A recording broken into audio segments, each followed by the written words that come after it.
Connaissez-vous le billet drapeau? C'est une monnaie française imprimée aux États-Unis et distribuée par les Américains en France après le débarquement de Normandie. Attendez, quoi? Une monnaie française imprimée aux États-Unis, distribuée par les Américains en France.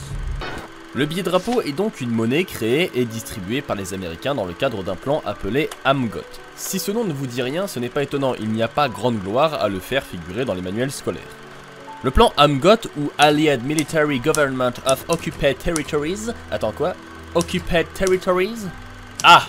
L'AMGOT est donc un gouvernement militaire ayant pour objectif d'administrer, ou plutôt de prendre le contrôle d'un territoire dit occupé par les Alliés. En effet, les Alliés ne reconnaissaient pas le général de Gaulle et le Comité français de libération nationale, tout comme le maréchal Pétain, comme légitimes en ce qui concerne la gouvernance de la France, et ont donc décidé qu'elle serait à eux.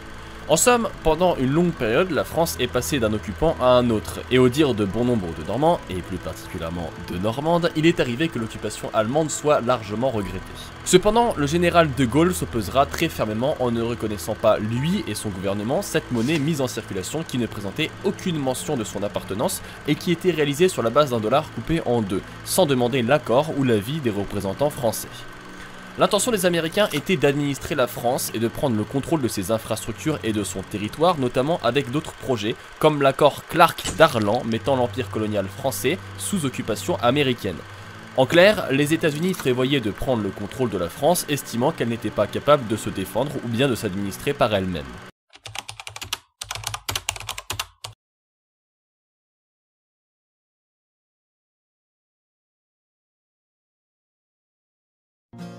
Le gouverneur de la BCEAO a finalement accepté de répondre à nos questions.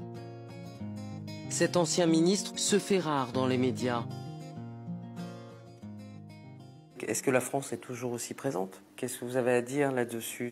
Je trouve que ceux qui en parlent ne connaissent pas les mécanismes et ne font aucun effort pour connaître ces mécanismes. Je considère que pour un problème aussi important, si quelqu'un veut se prononcer, à mon avis, la chose la plus simple, c'est d'essayer d'avoir toutes les informations qui peuvent lui permettre de pouvoir avancer ce qu'il a à dire. Et pour comprendre, comme je dis, il y a les textes, il y a aussi les hommes qui ont construit cette monnaie depuis le début jusqu'à aujourd'hui. Il y en a qui ne sont plus aux affaires, il y en a qui sont aux affaires, mais ils sont là, ils sont nombreux. Quand je prends par exemple au niveau de la Banque centrale, Dieu merci, c'est le premier gouverneur Aboulaye Fadiga, paix à son âme, qui n'est plus. Tous les autres sont là.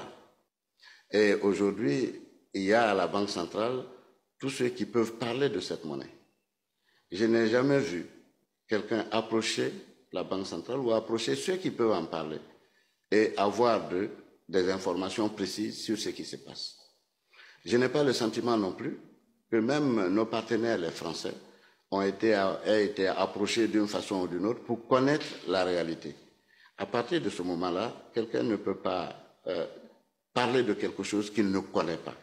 Et c'est le reproche qu'on peut leur faire éventuellement. Ils ne connaissent pas et je ne pense pas qu'ils aient envie de connaître.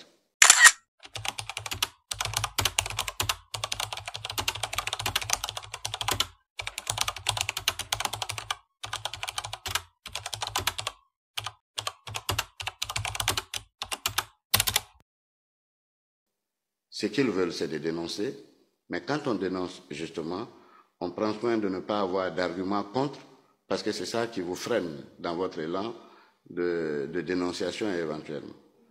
Alors, le rôle de la France ne joue aucun rôle qui peut permettre d'articuler directement le franc CFA, parce que c'est la monnaie des Africains. C'est les Africains qui l'ont géré, qui l'ont mise en place, qui l'ont géré, et qui continue de le gérer, le franc CFA. Quel est le rôle de la France aujourd'hui? La France s'est proposée pour la convertibilité de la monnaie en demandant qu'un certain nombre de dispositions soient prises. Cette disposition, c'est la contre-garantie qu'ils souhaitent et c'est ce qui explique l'existence du compte d'opération. On aurait fait avec une banque commerciale, avec un autre pays, que ce serait exactement le même dispositif.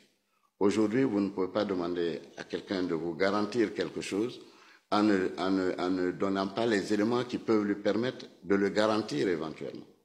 Donc c'est ce qui se passe. Alors il y a toutes sortes d'interprétations sur le compte d'opération qui ne sert pas les pays, dont la France, qui est utilisé par la France. Tout ça, c'est des histoires. Ceux qui connaissent les besoins de la France, qui connaissent la puissance de l'économie française, ne peuvent pas penser une seule minute que les fonds qui constituent une goutte d'eau, éventuellement, pour être plus précis, dans les besoins de la France, servent à la France beaucoup plus qu'elles ne servent à nos pays.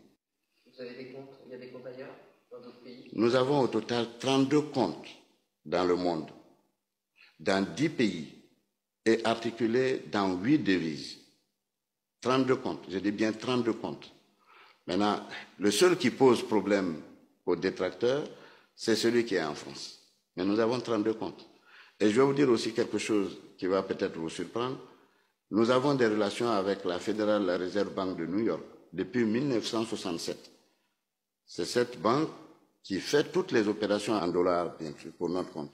Et ces comptes nous servent justement à faire quoi? À régler les importations et toutes les transactions extérieures de nos pays. Une monnaie, c'est d'abord fait pour justement les populations, pour la satisfaction de leurs besoins. Donc la stabilité des prix est importante. Ce n'est pas seulement pour une économie en développement, mais pour toutes les économies. Et c'est pour ça qu'aujourd'hui, toutes les banques centrales, en tout cas qui fonctionnent de façon moderne, attachent du prix à la stabilité des prix. Et encore beaucoup plus dans nos pays, parce que les revenus ne sont pas très élevés, et le minimum qu'il faut pour vivre aux gens, il ne faut pas que les prix augmentent tous les jours, parce que non seulement ça ne permet pas à l'économie de croître, mais ça ne permet même pas aux gens de maintenir leur pouvoir d'achat. Donc ça, par exemple, nous en tenons compte. Et en faisant quoi? En luttant contre l'inflation. Parce que si vous regardez les économistes, tous les économistes vous le diront, tous les partenaires vous diront, le taux d'inflation dans notre zone est un des plus faibles qu'il y a actuellement.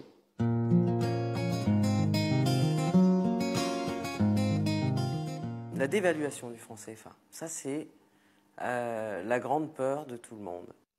Quand les économies sont en croissance, on n'a pas besoin de faire une dévaluation. Une dévaluation, c'est une décision qui se prend pour régler un problème ponctuel.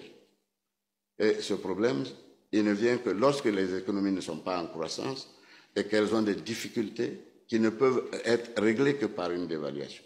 Je ne vois pas aujourd'hui dans notre zone la difficulté qui peut nous amener à aller à une dévaluation. Vous savez, au niveau de la dévaluation, il ne faut pas voir seulement ce que gagnent les exportations.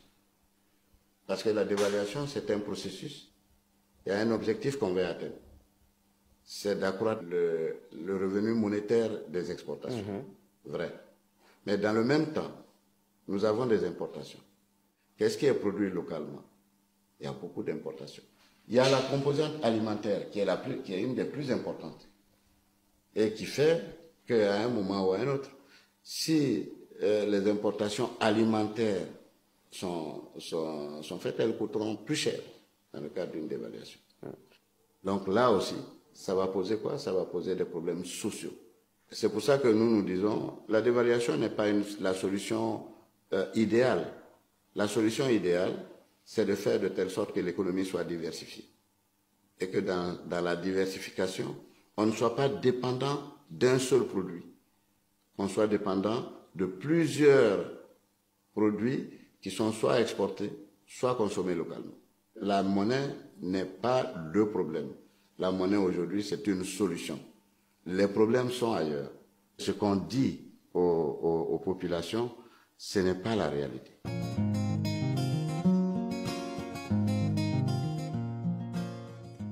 La polémique sur le franc CFA, qui aujourd'hui déchaîne des passions. La polémique sur le franc CFA ne date pas d'aujourd'hui. Depuis les années 80, il y a un certain nombre d'économistes qui avaient estimé que cette monnaie ne servait pas les pays. Mais malheureusement, comme je l'ai dit dans certaines interviews, ça n'a jamais été prouvé. Quand on dit quelque chose, on l'affirme. Quand on affirme quelque chose, on l'était par des données et par des analyses qui sont scientifiquement irréfutables. Ce n'est pas une polémique qui sert, c'est une polémique qui veut détruire, qui déconstruit. Et c'est ce que nous ne pouvons pas partager, bien sûr. Ce qui se passe maintenant, c'est que c'est une dénonciation qui utilise toutes les armes nécessaires pour pouvoir déconstruire le franc CFA. À tel point qu'on se demande à certains moments, est-ce que c'est vraiment le fruit d'une réflexion qui amène à ça? Est-ce que c'est d'autres motivations? On ne sait pas. Mais toujours est-il que si on recherche la vérité ou en tout cas la solution qu'il faut adopter, mais toutes les énergies peuvent converger pour trouver les solutions. Ce qui a été créé à 50 ans, aujourd'hui on a tout le mal qu'il y a, enfin on voit tout le mal qu'il y a à reconstruire quelque chose de similaire. Ça veut dire que on n'avance pas dans ce domaine-là, dans le domaine de l'intégration. Si on n'avance pas, il ne faut pas détruire ce qui a déjà été construit. Je prenais l'exemple de l'Afrique du Sud, en disant l'Afrique du Sud a connu l'apartheid, c'est peut-être une des pires des facettes de la colonisation. Mais quand la minorité blanche a cédé le pouvoir à la majorité noire, la monnaie n'a pas changé, le rand n'a pas changé. Le rand est resté toujours le rand.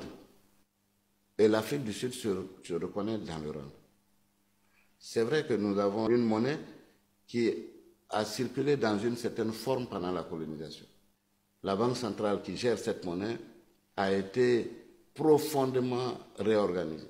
Mais pourquoi doit-on considérer que 50 ans après que tout ça soit fait, que la monnaie est une monnaie coloniale? Comprenez? On ne dit pas en Afrique du Sud que c'est une monnaie de l'apartheid, mais ici on dit que c'est une monnaie coloniale. Pourquoi? Donc la passion dans la gestion économique n'est pas la meilleure des choses. Voilà. Merci beaucoup.